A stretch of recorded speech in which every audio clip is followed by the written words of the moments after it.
रुखसार, रुखसार,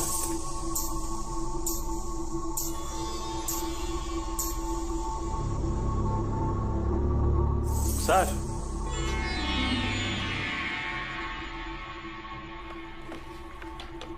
रुखसार,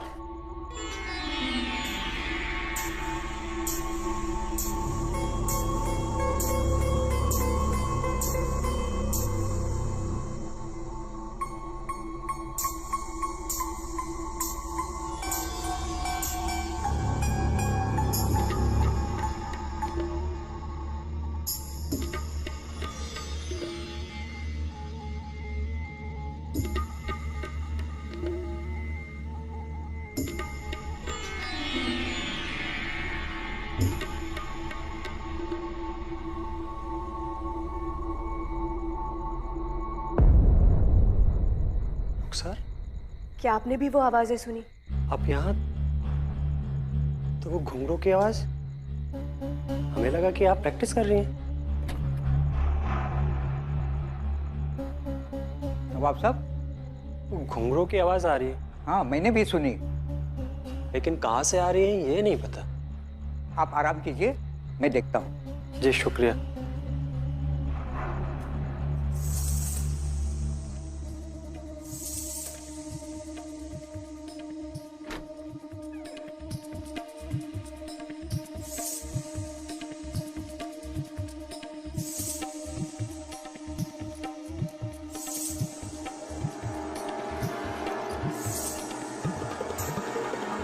कौन है?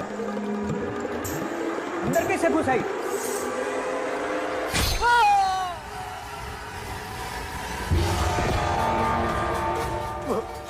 वो सबको मार डालेगी। नवाब साहब, प्लीज।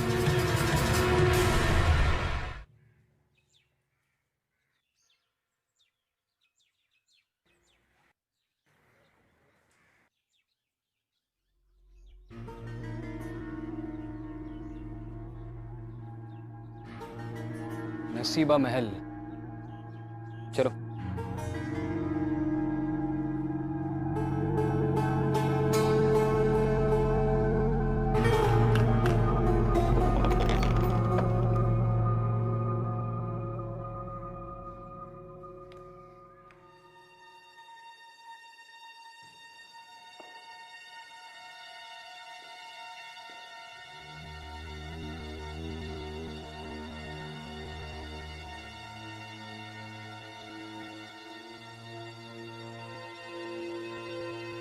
आइए।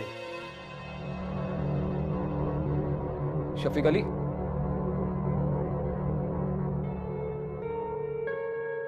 ये हवेली हमारी पुश्तैनी है। हमारे परदादा नवाब अली मिर्जा साहब इस हवेली से बहुत प्यार करते थे। किसी जमाने में इसकी महफिलें बहुत मशहूर हुआ करती थी। खैर, कुछ साल पहले हमारे अब्बा हमें दुबई ले गए। हम वहीं पे पले बड़े। हमारा निकाह भी रुखसार के साथ में वहीं हुआ और हमारा बेटा आदिल, वो भी वहीं की पैदाइश है। हमारी बेगम और हम अक्सर इंडिया आने की बातें करते थे। हमारी दादा की डेथ के बाद ये हवेली बंद थी और आदिल भी बड़ा हो रहा था, तो हम दोनों ने सोचा क्यों ना आदिल को कुछ साल इंडिया में बड़ा किया जाए। और इसलिए आप अपनी पुश्तैनी हवेली में रहने के लिए चले आए? जी, इनफैक्ट हम नवाब हैं और हम यहाँ आना भी चाहते थे। इस हवेली को सड़ने से बचाना चाहते थे। लेकिन जिस रोज हम यहाँ आए उस रात को कुछ अजीब सी चीजें हुई। यहाँ सेंट्रल हॉल से कोई घुंघरू की आवाज सुनाई दी। उधर क्या हुआ है ये देखने के लिए हमारा चौकीदार वहां गया तो उसका कत्ल हो गया। हम सब लोग बहुत परेशान हैं। लोग कहानियां बना रहे हैं और इस शहर के सभी लोग बातें कर रहे हैं कि इस हवेली में कोई बुरा साया है। हमारी बेगम एक पल भी यहाँ रहना नहीं चाहती। आप प्लीज दोनों इस मिस्ट्री को सॉल्व कीजिए। लेकिन एक सच्चाई हम आपको बताना चाहते हैं कि हमें पुलिस वालों से कोई उम्मीद नहीं है। कल रात को हमने उन्हें फोन किया तो उन लोगों ने यहाँ आने से साफ इनकार कर दिया। इनकार कर दिया? जी। अब आप भी बताइए कि हम अपने ये खानदानी महल को कैसे छोड़कर जाएं, कैसे भाग जाएं यहाँ से। उन्होंने कोई वजह बताई यहाँ पे आने से इनकार करने की? विक्रांत जी, अगर वजह पता होती तो हम बता देते आपको। ठीक है शफीक साहब, आप चिंता मत कीजिए। अब हम आ गए तो इस मसले का हल जरूर निकालेंगे।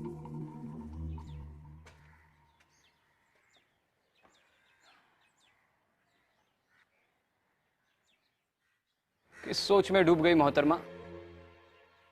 सोचने वाली बात है। 50 साल से ये हवेली सिर्फ इसलिए बंद पड़ी थी क्योंकि लोगों को लगता है कि यहाँ पे आत्माएं रहती है। पहले इंसानों पे शक करें। आत्माएं तो पिछले 50 सालों से यहाँ पर रह ही रही है, वो कहीं नहीं जाएंगी।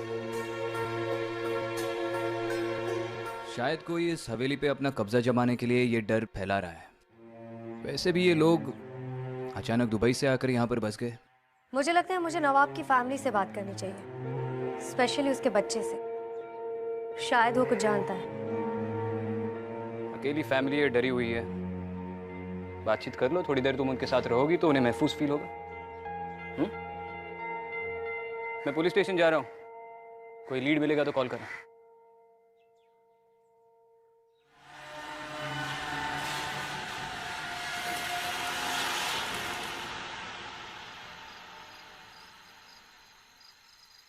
अम्मी अम्मी चलो ना, अम्मी प्लीज इस घर से चलो ना, अम्मी चलो ना। हम चलेंगे यहाँ से।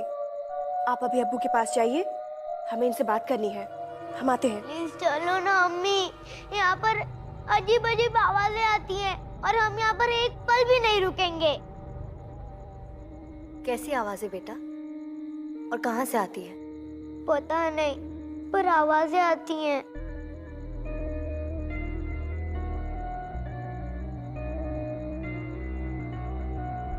आप नवाब से की बातों में मत आइए, वो बहुत बड़ी गलती कर रहे हैं। इस हवेली में कुछ है, कोई है। बस हम यहाँ रहना नहीं चाहते, हम इन्हें छोड़ के आते।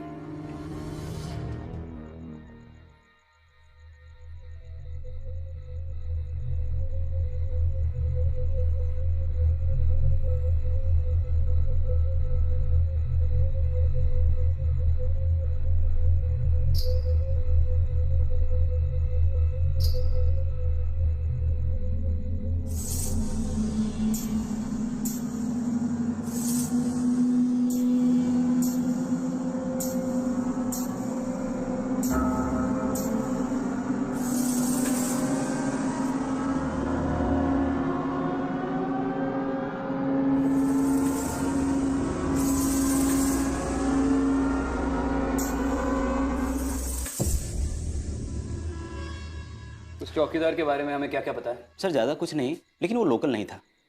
मेरठ से आया था नौकरी ढूंढने। अभी 10 दिन पहले उसे नौकरी पे रखा गया था। अफवाहें सुनकर वह डर गया था, इसलिए रात में हवेली नहीं जाता था। लेकिन नवाब साहब के आने के बाद उसे पहरा देने के लिए हवेली जाना पड़ा, और सर उसी रात उसकी मौत हो गई। इसके पहले के 2 खून भी रजिस्टर हुए थे ना, वो भी इसी तरह हुए थे? सर सब पर चाकू से वार हुआ था। कुछ साल पहले किसी चौकीदार को रखने की कोशिश की गई थी और अगले सुबह उसकी लाश मिली। उसके पेट में चाकू घोंपा गया था। कुछ दिन बाद फिर किसी चोर ने अंदर घुसने की कोशिश की और उसकी भी लाश मिली, और उसके भी पेट में चाकू घोंपा गया था। और किसी को कोई सुराग नहीं मिला कि कातिल कौन है? और आपने भी छानबीन नहीं की? सर हम लोग यहीं के हैं। उस हवेली की किस्से कहानियां सुनकर पले बढ़े हैं। मन में इतना डर बैठ गया है कि हम में से कोई हवेली में रात में नहीं जा सकता। आपको याद है ना, आप पुलिस फोर्स में? हाँ सर, लेकिन मरना कोई नहीं चाहता। एक कांस्टेबल हिम्मत करके हवेली के अंदर गया था, लेकिन रात में घुंघरू की आवाज़ सुनकर वो इतना डर गया कि 4 दिनों तक शॉक में रहा था।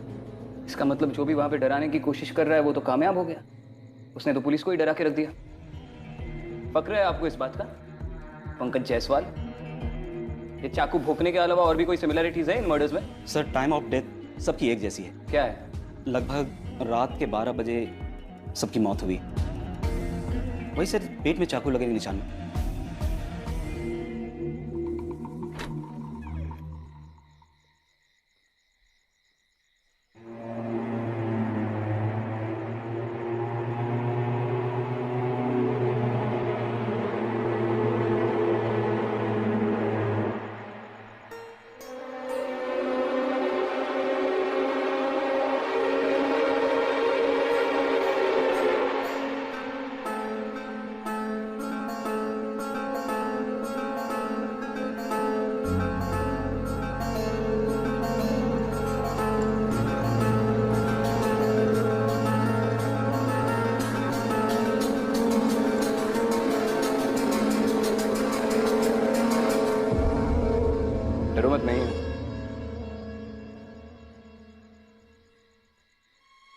ऊंची छत और खाली हवेली, छोटी सी छोटी आवाज पे कोई डर जाएगा यहाँ पे?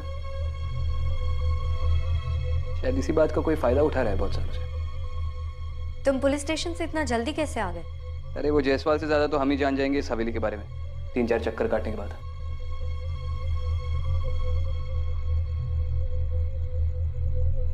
ये तबला और सारंगी को देख के लग रहा है कि इन्हें आज भी कोई इस्तेमाल करता है।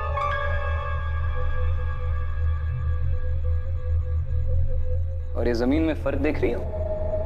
हाँ, सिर्फ इसी हिस्से में धूल मिट्टी नहीं है। ऐसा लगता है जैसे यहाँ पे आके कोई नाचता है।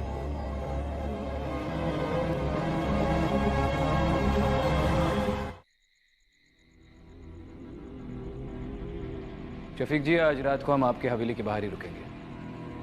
अगर कोई एक्टिविटी होती है तो पता चल जाएगा। लेट्स होप कि आपकी हवेली का चोर आज रात को ही पकड़ा जाए।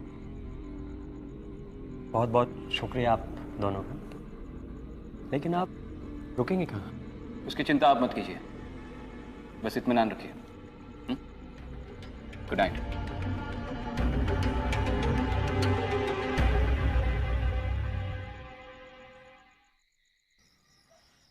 तो क्या लगता है तुम्हें, इन सब के पीछे कौन होगा? कोई इंसान या? पता नहीं, लेकिन आज रात को पता चल ही जाएगा। 12 बजने वाले, अभी तक तो कोई अंदर गया नहीं, तो अंदर चलकर इंतजार करते हैं।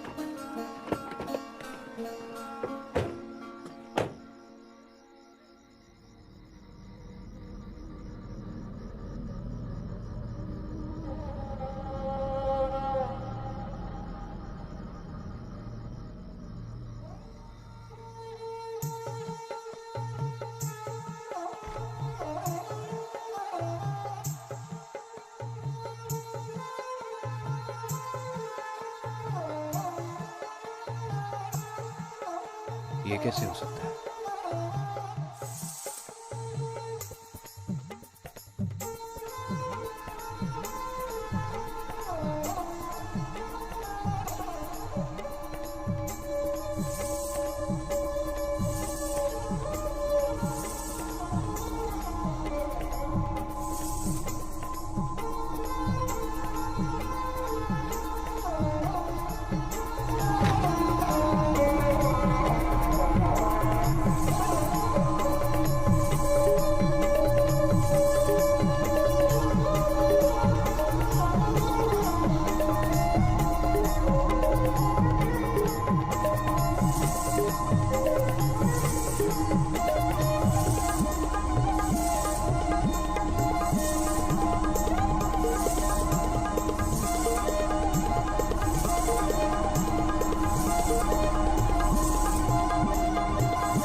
क्या हुआ?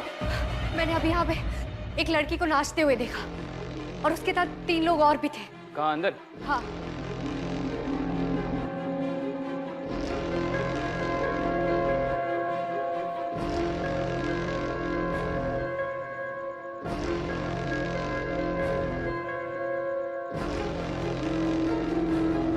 अंदर तो कोई भी नहीं है और इतनी जल्दी तो कोई छुप भी नहीं सकता। विक्रांत वो इंसान नहीं थे, वो आत्माएं थी।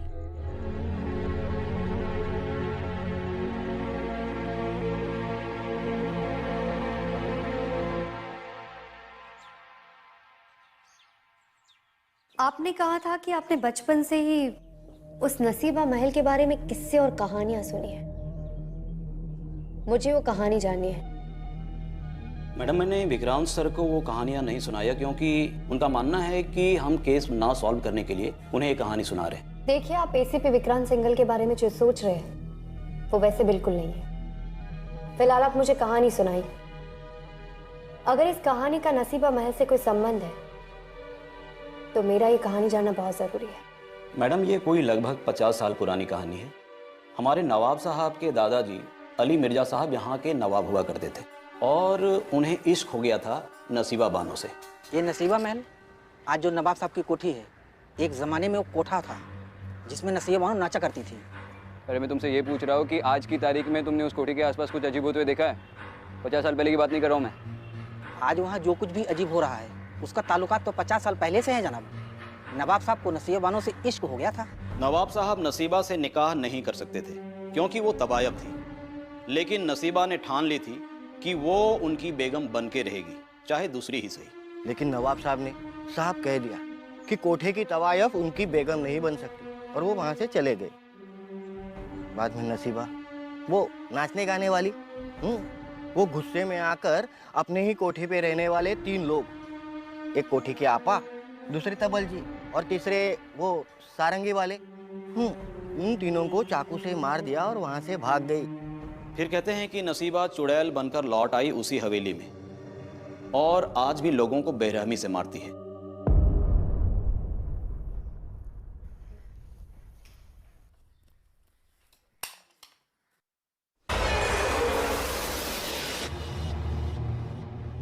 अम्मी कहाँ हैं आप?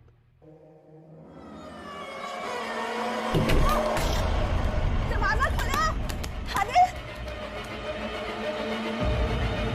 आदिल।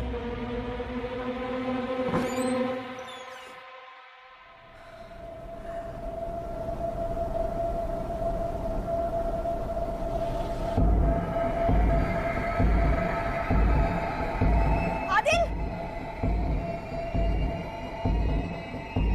आदिल।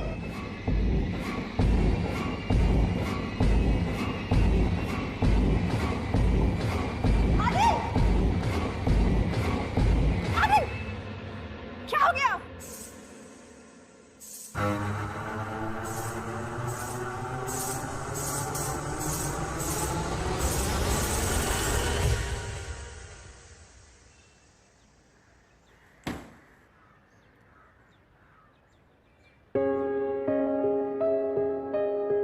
शफीक भाई, आप हवेली छोड़कर जा रहे हैं? हाँ, वो बेगम और आदिल की सेहत के लिए एटलीस्ट कुछ समय के लिए तो जाना ही पड़ेगा। देखिए शफीक भाई, मेरी शहर में बहुत से लोगों से बात हुई, सिर्फ डरावने किस्से और कहानियां सुनने को मिली, सारी अफवाहें। देखिए, उन आवाज़ों को हमने अपने कानों से सुना है। हमारी बेगम और आदिल ने बहुत कुछ सहा है और उस चौकीदार को भी अपनी आंखों से मरते हुए देखा है। एटलीस्ट उसे एक वहम कहकर हमारी तौहीन तो मत कीजिए। बिल्कुल नहीं, मेरा वो मतलब नहीं था। देखिए, मैं मानता हूँ कि आपने चीज़ें देखी है और आवाज़ें सुनी है, उस पर कोई शक नहीं है मुझे, और शायद कोई चाहता हूँ कि आप ये आवाज़ें सुने और चीज़ें देखें। आपको किसी पर भी शक है जो शायद इस हवेली पर अपना हक जमाने की कोशिश कर रहा हूँ, या चाहता हूँ कि आप इस हवेली में ना रहें। देखिए, कोई भी बिल्डर इसके बीच में नहीं पड़ सकता, क्योंकि कुछ साल पहले मैंने खुद इस हवेली को बेचने की काफ़ी कोशिश की है, लेकिन किसी भी बिल्डर ने इसके पास तक आने से इनकार कर दिया था। कोई फैमिली मेंबर इंडिया में?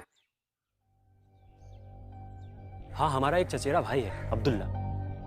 हम तीनों के अलावा हमारे खानदान में बस वही एक बाकी है।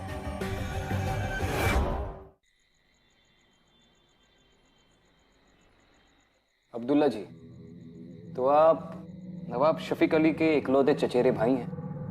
जी, और हमें इस बात की खुशी है कि भाईजान, भाभी जान और आदिल को लेकर यहाँ चले आए, वरना यहाँ तो हमारा अपना कहने वाला कोई था ही नहीं। जी, एक तरह से तो आपके लिए अच्छा ही हुआ, लेकिन अब आप अपनी सारी प्रॉपर्टीज पे हक कैसे जमाएंगे? अगर शफीक ना होते तो आप ही नवाब होते। देखिए, एक तो हुकूमत का जमाना गया, भाईजान भी अब सिर्फ नाम के ही नवाब हैं, और रही बात प्रॉपर्टी पर हक जमाने की, तो आप देख सकते हैं कि खुदा का दिया सब कुछ है हमारे पास, और फिर हमें और किस प्रॉपर्टी की ख्वाहिश होगी? नसीबा महल?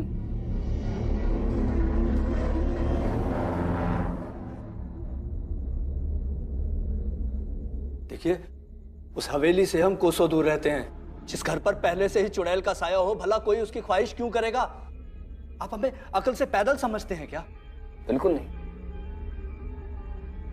मगर आप भी औरों की तरह यही मानते हैं कि उस हवेली पर किसी चुड़ैल का साया है? हुजूर, जो हमने देखा है, अगर आप देखते तो आप भी यही कहते। अच्छा, मतलब आपने उस चुड़ैल को देखा है? जी, जब हम 10 बरस के थे तो हमारे अब्बू जान ने हमें बताया था कि वो हवेली हमारे खानदान की जरूर है, मगर हम भूल से भी वहां कदम ना रखें, और रात में तो हरगिज नहीं। हमारे बार बार पूछने पर भी हमें कभी नहीं बताया गया कि हम वहां क्यों ना जाएं। फिर एक रात हम हिम्मत करके उस हवेली में दाखिल हुए। उसके बाद हमने जो देखा, क्या देखा? नसीबा बानो वो चुड़ैलों की तरह नाच रही थी और हमें मारने के लिए हमारी तरफ बढ़ रही थी। हम अगर वहां एक पल भी और ठहरते ना तो हम जिंदा ना बचते।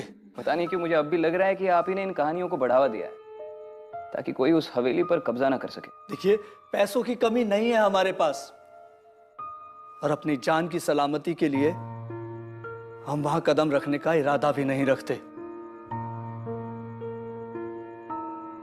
यहाँ आसपास कोई मदरसा है? जी। वहाँ के मौलवी साहब से हम मिल सकते हैं? जी, हम उन्हें यहीं बुलवा लेते हैं। शुक्रिया।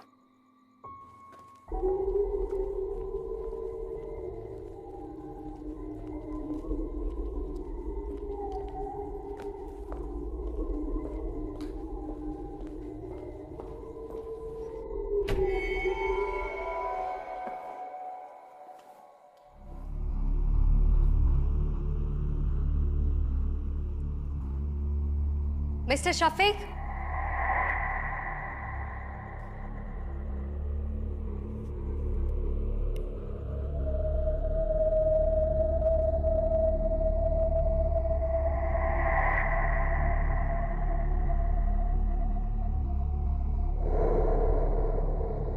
नवाब साहब।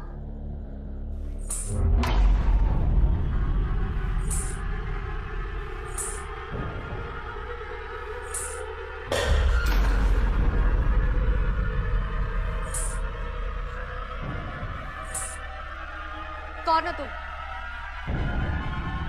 क्या चाहती हो तुम?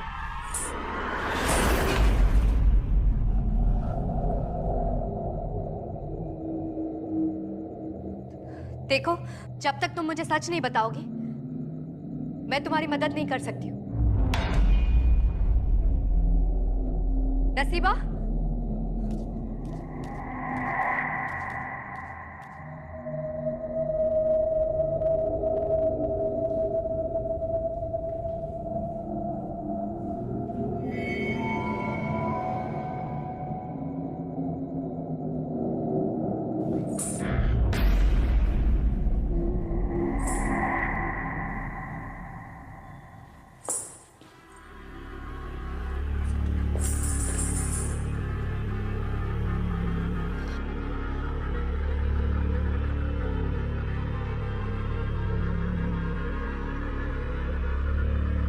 देखो मैं तुम्हारी मदद कर सकती हूँ। बताओ क्या चाहती हो तुम?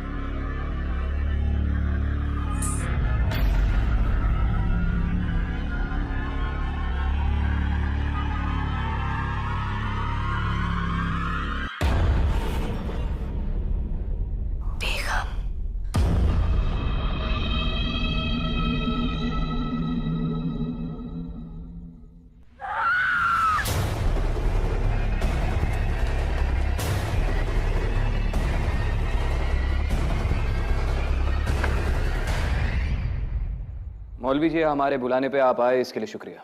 जी बहुत शुक्रिया। कहिए क्या खिदमत कर सकता हूँ मैं आपकी?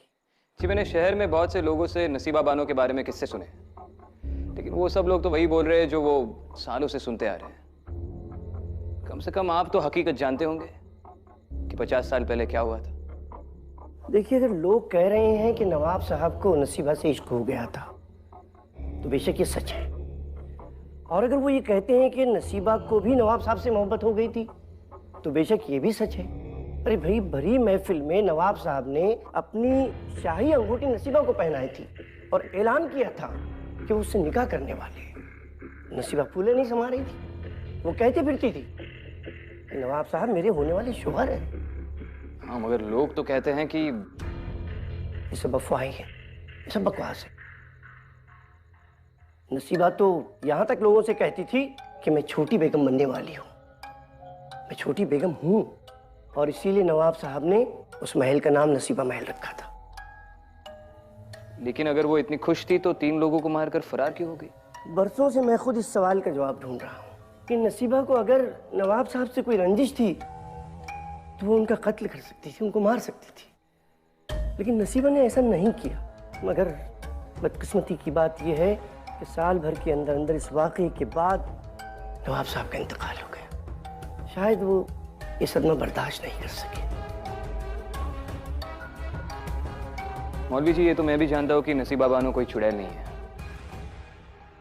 लेकिन ताज्जुब इस बात का है कि इतना सब कुछ जानते हुए भी आपने ये सब किसी को बताना ठीक नहीं समझा।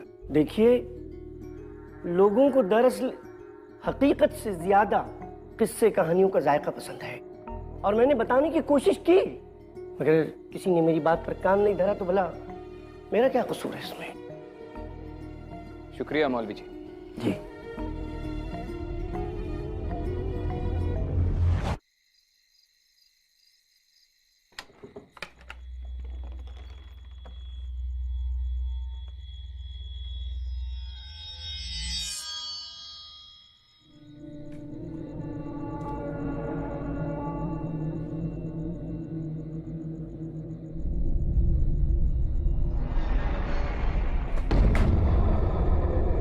रुखसा, तुम यहाँ पे क्या कर रही हो? हम आदिल की दवाइयाँ लेने आए थे और हमें चोट लग गई।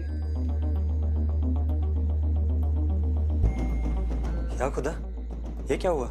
इस हवेली में रहना खतरे से खाली नहीं है। तुम लोगों को यहाँ से निकलना होगा। चलिए आइए। चलो जल्दी से।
क्या हुआ?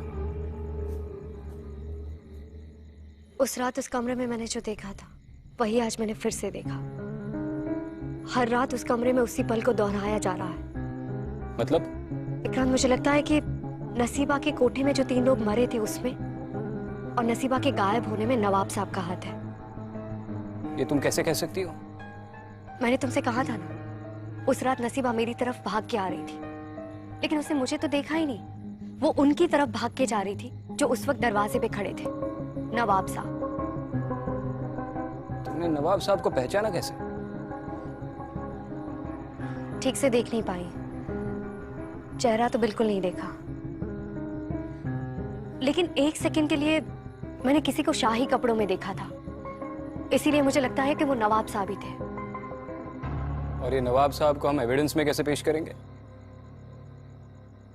पूछ रहा हूं। विक्रांत, प्लीज मेरी थ्योरी पे भरोसा करो। मजाक कर रहा हूं। मुझे वापस हवेली में जाना होगा।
विक्रांत!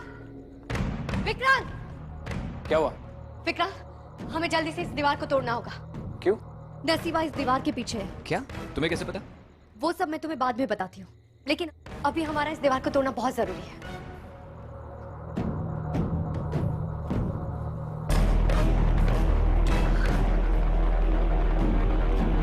पीछे हटो।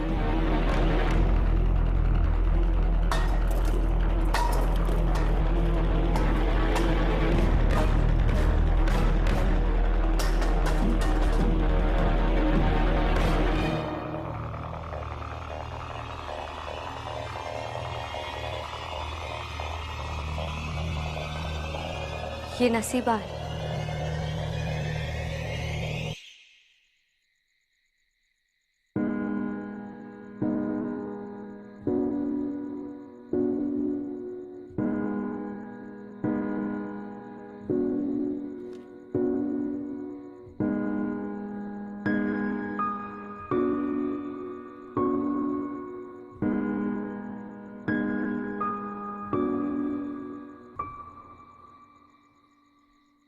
नसीबा के उस कंकाल को हवेली के पीछे क्यों दफनाया आपने? और आपको कैसे यकीन है कि वो कंकाल नसीबा का ही था? नसीबा कभी भागी नहीं थी। वो नवाब साहब से मोहब्बत करती थी और उनसे निकाह करना चाहती थी। नवाब साहब भी इस बात के लिए राजी थे, लेकिन उनकी बेगम ने ऐसा होने नहीं दिया। पता नहीं आप लोगों को सुन के कैसा लगेगा, लेकिन नसीबा की मौत के पीछे बेगम साहिबा का हाथ था। ये सब आप कैसे जानते हैं? आप हमारे खानदान के बारे में बात कर रही हैं। हम इतना बड़ा इल्जाम कैसे मान लें? आपके पास क्या सबूत है? मैं जानती हूँ अपनी फैमिली के बारे में इस तरह की बात सुनना आसान नहीं है, लेकिन ये बात सच है। बेगम साहिबा ने ही नसीबा को इस दीवार के पीछे चुनवाया था।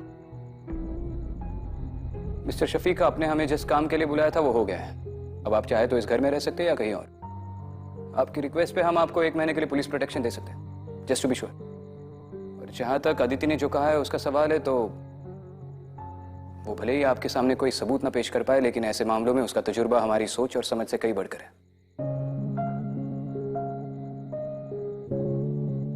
आई थिंक ये लोग सही कह रहे हैं, हमें यहाँ से चले जाना चाहिए। आदिल बहुत डर गया है, वो तो अब यहाँ पर सोच तक नहीं पाएगा। कोई भी जगह हमारे बच्चे से ज्यादा कीमती तो नहीं है ना। थैंक यू सो मच, आप लोग यहाँ इतनी दूर आए। और आगे क्या करना है ये हम सोच समझ के डिसाइड करेंगे विद टाइम। लेकिन आपको एक एडवाइस देना चाहूंगी। असल में ये नसीबा की हवेली है। अगर वो जा चुकी है तो दोबारा लौट भी सकती है।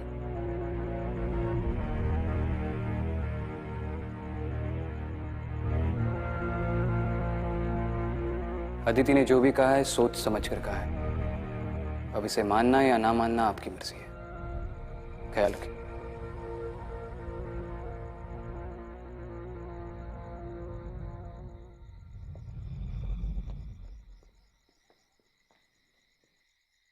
Thank you.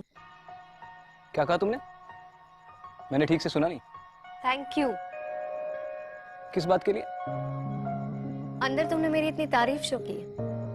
तारीफ सिर्फ नाम के लिए नहीं की अदिति, जो भी कहा सच कहा। तुम्ही ने ये पता लगाया कि नसीबा को बेगम ने मारा था, और तुमने ये भी पता लगाया कि नसीबा एग्जैक्टली किस दीवार के पीछे छुड़वाई गई थी। अब जब सभी काम तुमने किया है तो क्रेडिट तो बनता है। आई जस्ट होप कि शफीक ने हमारी बातों पे यकीन कर लिया हो। खैर, सुरेश सर का कॉल आ रहा है, चलो निकलते।